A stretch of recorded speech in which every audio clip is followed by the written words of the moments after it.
technical stuff, the competition, the tensions, maybe some surprising bits. Right. It's about getting past the headlines, looking at the undercurrents that are shaping things globally and, potentially affecting things closer to home than we might think. Let's jump in. Okay, let's start with something pretty concrete. The trade war. The report mentions a serious escalation. We're talking U.S. tariffs hitting, up to 245% on certain Chinese imports? Yeah, that's a huge number, 245%. And you have to understand, that's not just about protecting U.S. industries necessarily. It's a really forceful move. Trying to disrupt China's edge in certain sectors, maybe? Force a rethink? Precisely. And the report shows China hitting back, of course, retaliatory tariffs on American goods climbing up to 125%. So a real tit for tat. Definitely. And this pressure, it squeezes different parts of both economies. And we actually see that pressure trickling down, right? The report points to e-commerce sites, Temu and Shein, announcing price hikes for U.S. customers. Those deals suddenly feel a bit less like deals. Yeah, exactly. And it's not just us shoppers feeling it.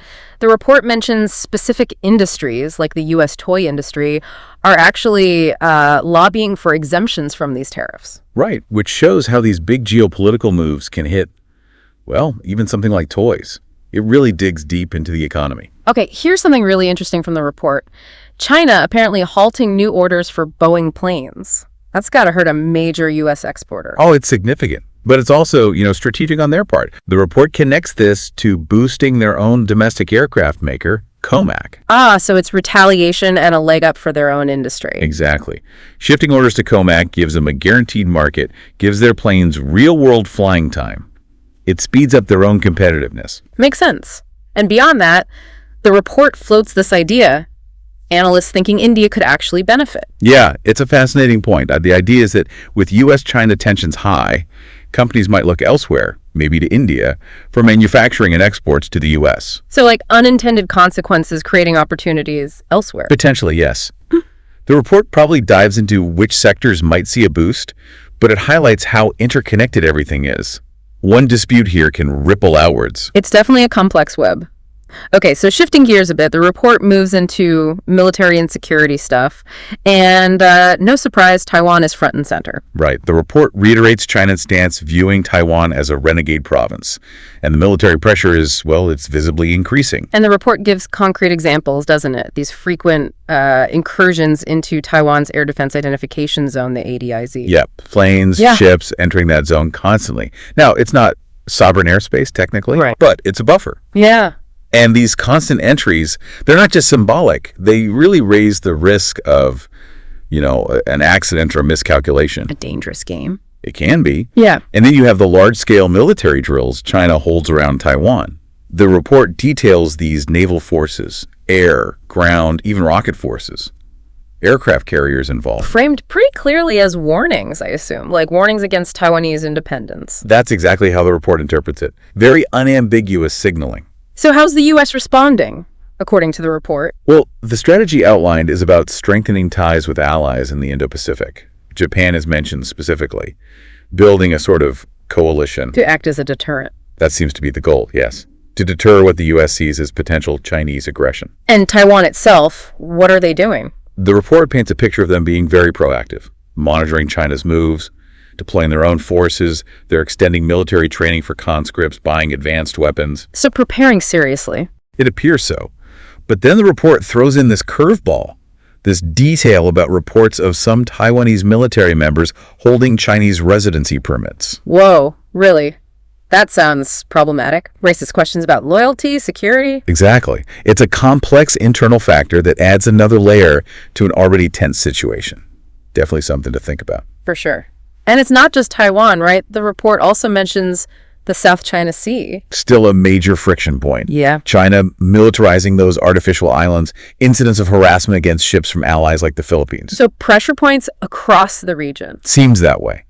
Now, beyond those immediate military flashpoints, the report digs into other key areas driving this competition. Like cybersecurity. Big one.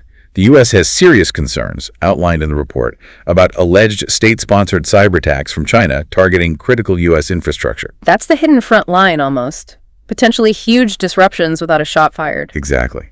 And then there's the tech race. That's another huge battleground the report covers. Right. The U.S. trying to stop China getting hold of sensitive American tech for its military, while also trying to stay ahead itself. Precisely.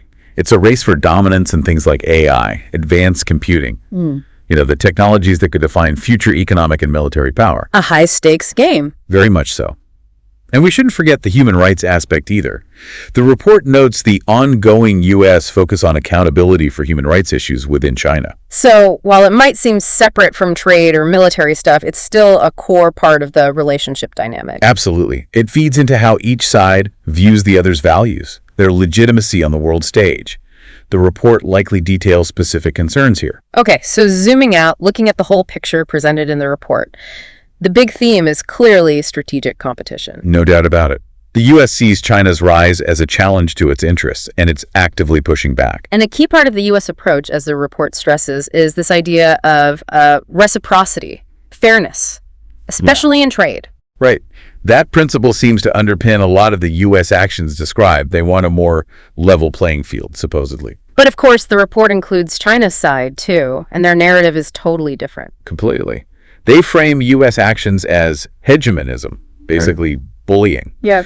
And they call for other countries to unite against U.S. trade pressure.